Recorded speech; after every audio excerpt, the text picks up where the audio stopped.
You're watching QTV. This is the news with me, Mamadou Kachaga. Coming up, a biography of Pierre, one of the founding fathers of Gambia's independence, has been published.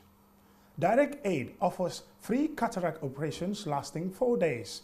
The operations are being conducted at the African Muslim Agency Clinic at Bakote. And young women across the country undergo political leadership training. Those were our headlines, and now the news in detail.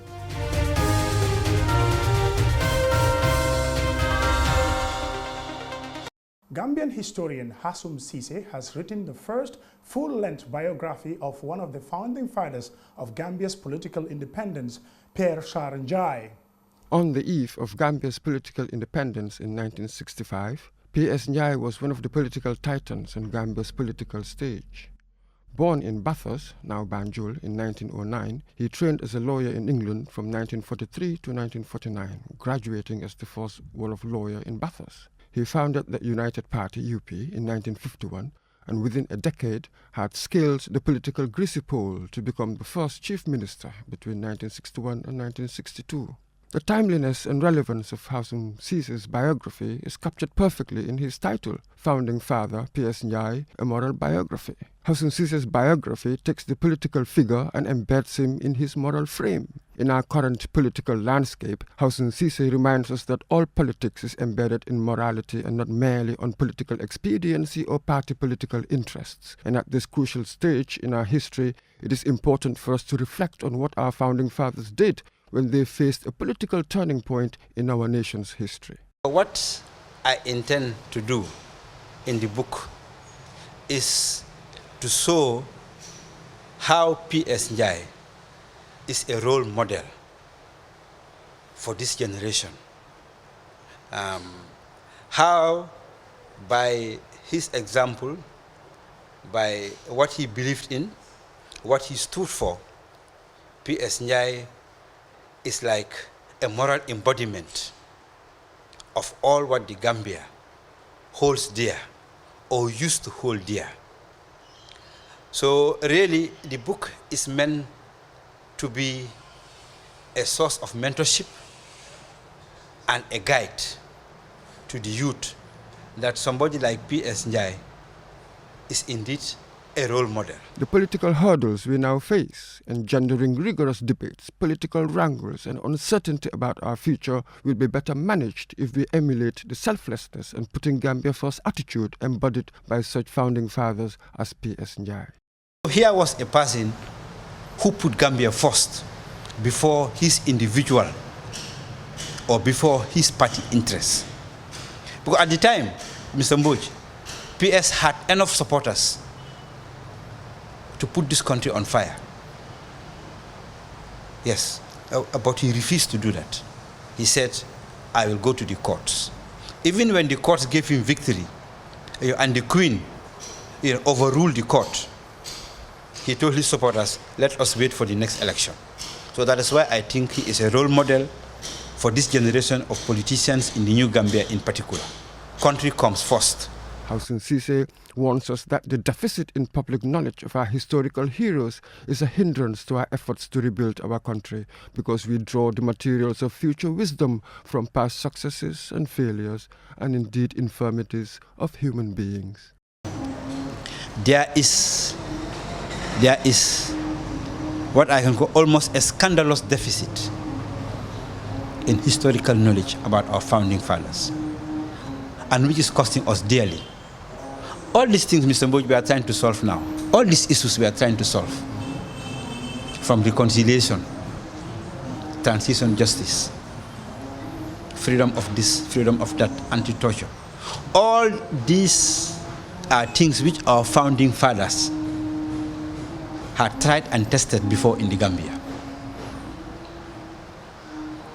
Seriously, like transition.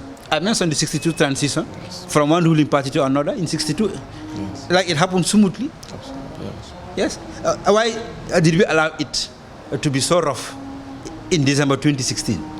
Because lack of historical knowledge. Sadauda and P.S. Njie were able to bury their antagonism and ensure a smooth transition from one UP government to the PP government. For QTV News, I am Mamadou Mbodj. The Chief Justice, Honorable Hassan B. Jallow, acting in pursuance to the Coroner's Act, has designated His Lordship Mr. Malafi Jaju, first-class magistrate in the city of Banjul, as coroner to the inquiry in the death of Mr. Luis Gomez. The late Mr. Gomez is reported to have died on the 11th of October 2018 at the Edward Francis Small Teaching Hospital whilst detained on the remand at the Mile 2 Central Prisons. The coroner will conduct the inquiry at the premises of the Banjul Magistrate Court. Gomez was among 9 former NIA operatives who are standing trial for the killing of Solo Sandeng. Meanwhile, the remaining detainees are reported to have been released on bail. Direct Aid the Gambia, in collaboration with Al-Bashar International Foundation, Wednesday began a 4-day free cataract treatment program at the African Muslim Agency Ibn Sina Health Center in Bakote. Cataract is said to be the main cause of blindness in the Gambia. Omar P. Jallow reports. The Al-Bashar International Foundation is a widely recognized agency in eye treatment based in Kuwait. Each year, the agency, in partnership with Direct Aid the Gambia, organizes free eye treatment camp in the Gambia.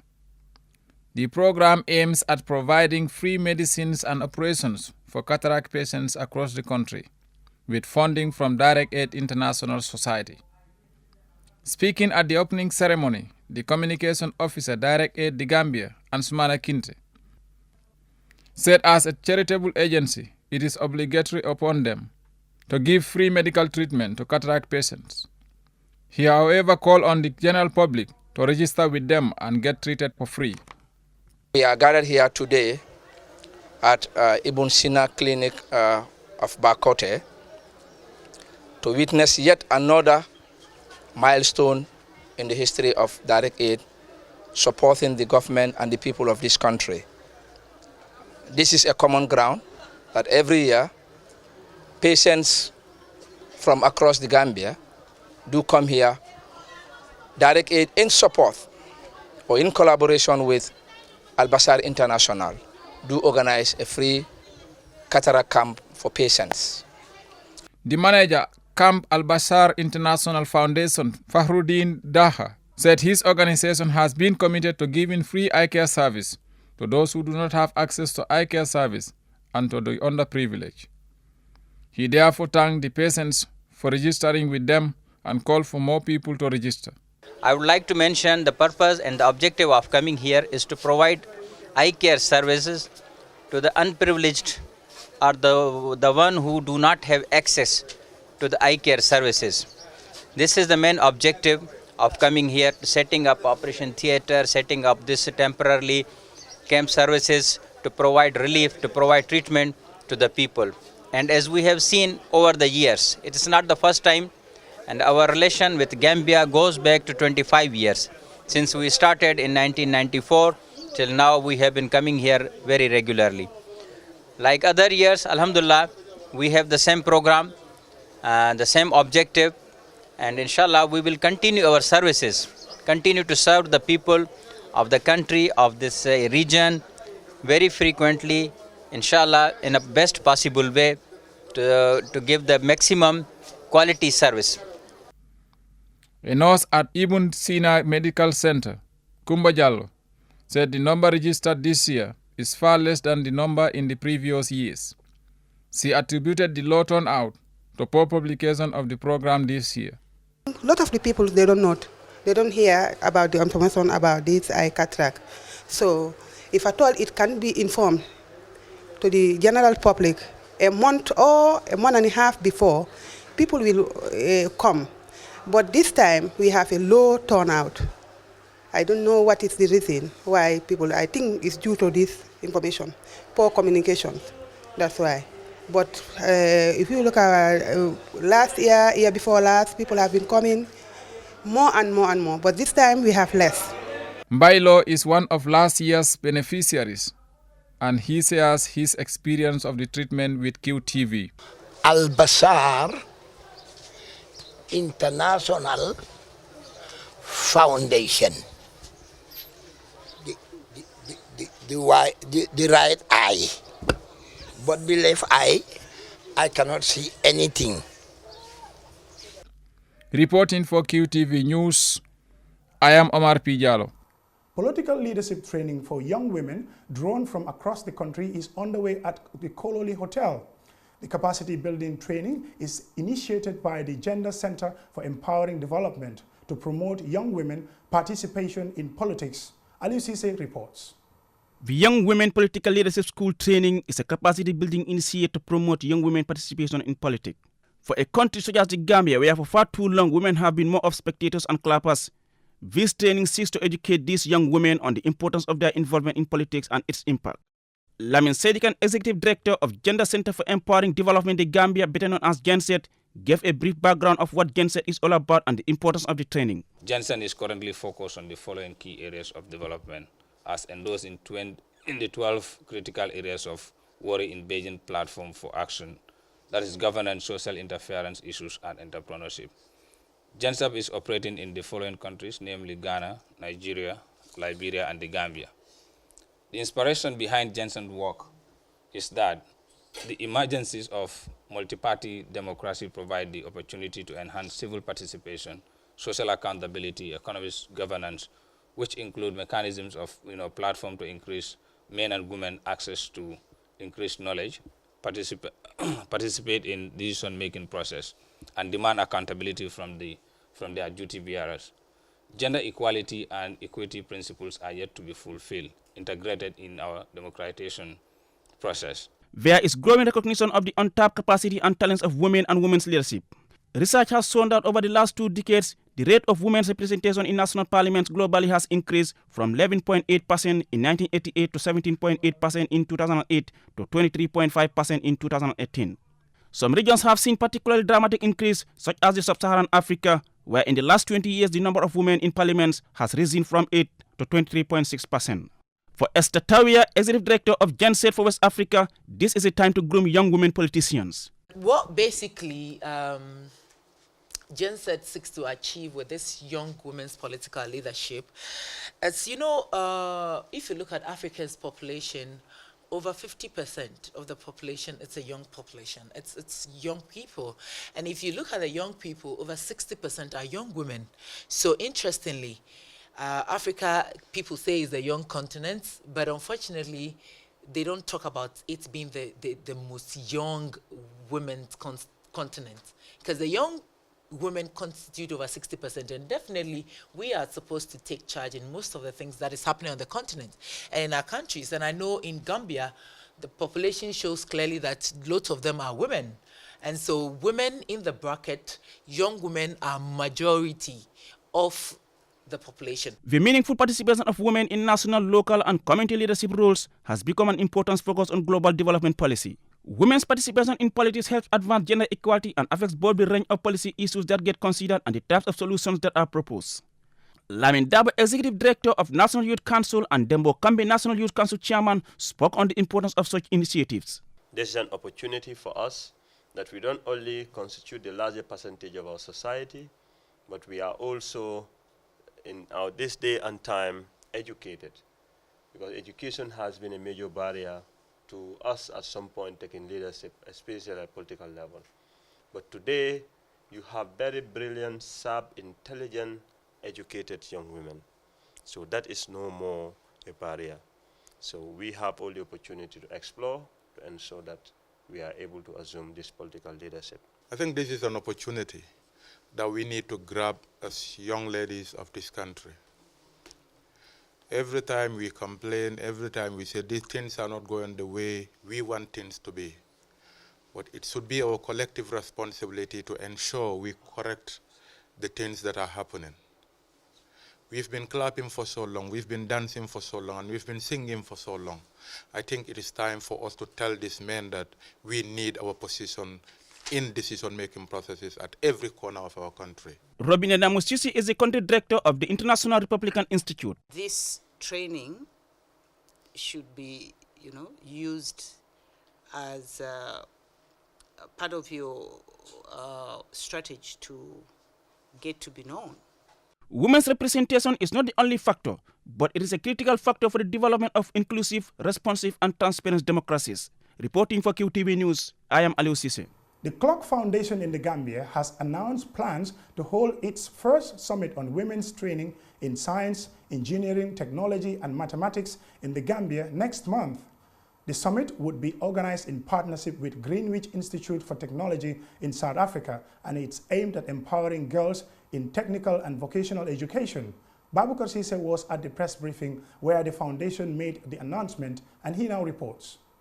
Speaking at the conference, the executive director of Clock Foundation, Ida Fall, says there is a big gap between men and women in the technical field and the imbalance needs to be corrected. Furthermore, she says the foundation is formed mainly to yield positive impact on women and the sensitization process has already begun. The foundation was formed to promote, encourage and empower girls under TVEC and mainstreaming gender equality, equity, leadership and advocate in the development and improve teachings on technical and vocational subjects in school. Clock TVEC also seek to increase the awareness on the importance of TVEC and the mindset of the young Gambians and develop their interest for vocational training. The foundation also aims to work with the Gambian government and other international bodies to promote girls and women in the field of TVEC with a view of achieving their economic, social, and cultural empowerment. Since it's established in February, we have been advocating in various schools in the Greater Banjul area. We are advocating for the importance of technicals in our daily lives. The public relations officer of Clock Foundation, Fatou Bojang, said most of the shoes, bags and clothes worn in the Gambia are made by youths in other countries, and the Gambian youths can do the same if given the right support. Clock Foundation, she said, will help empower girls through technical and vocational skills, but acknowledge that they are faced with financial constraints. The biggest challenges the Clock TVEC Foundation is facing at the moment is funds. We write applications or we write sponsorship letters to different organizations, but then the response is always negative, at least for now. We need support from the government, private business entities, but since we started writing letters to these institutions, nothing seems to be positive. And without funds and sponsorships, we will find it very difficult to hold these programs. And the outcome of this program will be a contribution to the national development. Because we expect, after the conference, we expect to at least, if the outcome becomes positive, we expect to establish a center of excellence where we will train young girls, not only girls, but even boys that are interested in skills development or skills training, to at least shape a future for them, shape a career for them to contribute to the national development. The upcoming first annual Women in Science, Engineering, Technology and Mathematics Youth Summit will be the first of its kind to be held in the Gambia this year. The aim is to inspire and encourage women to acquire technical and vocational skills to achieve social, economic and cultural empowerment skills. For QTV News, I am Babukar Sise. In sports, it's another disappointing performance by the Scorpions of the Gambia as they lost to the Sparrow Hawks of Togo with a late winner from Floyd Ayite, whose left-footed shot in injury time earned the visitors a late winner. The defeat leaves the Scorpions with just a slim chance of qualification after Benin's 1-0 victory against Algeria, which put both sides joint top on 7 points. Togo moved to 5 points in third place, while the Gambia is at the bottom of Group D with just 2 points in 4 matches.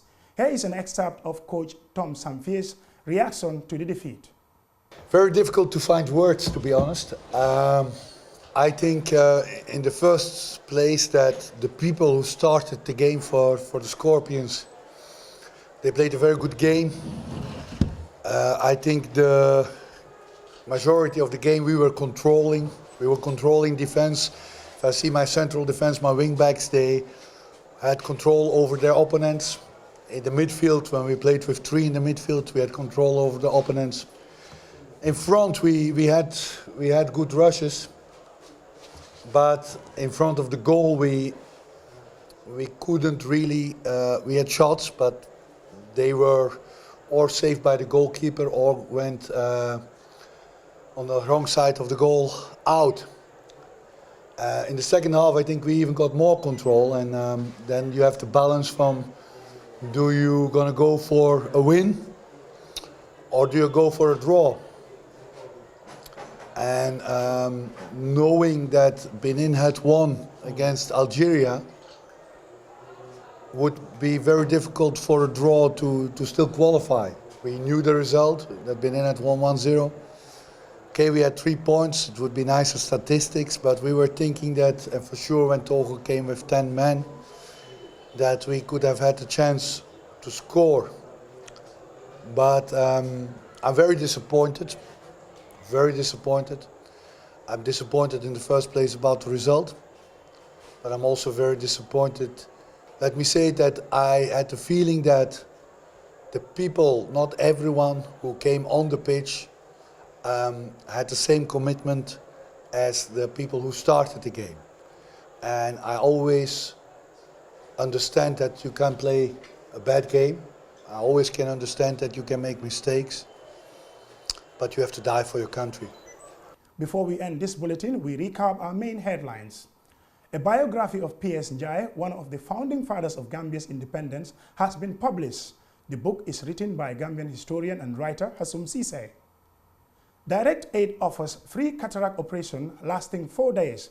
The operation are being conducted at the African Muslim Agency Clinic at Bakote. Cataract is said to be the main cause of blindness in the Gambia. And young women across the country undergo political leadership training. The capacity building training is initiated by the Gender Center for Empowering Development for the promotion of young women's participation in politics. That's all we have for you in this edition of the news. Join us tomorrow for more news and have a pleasant night.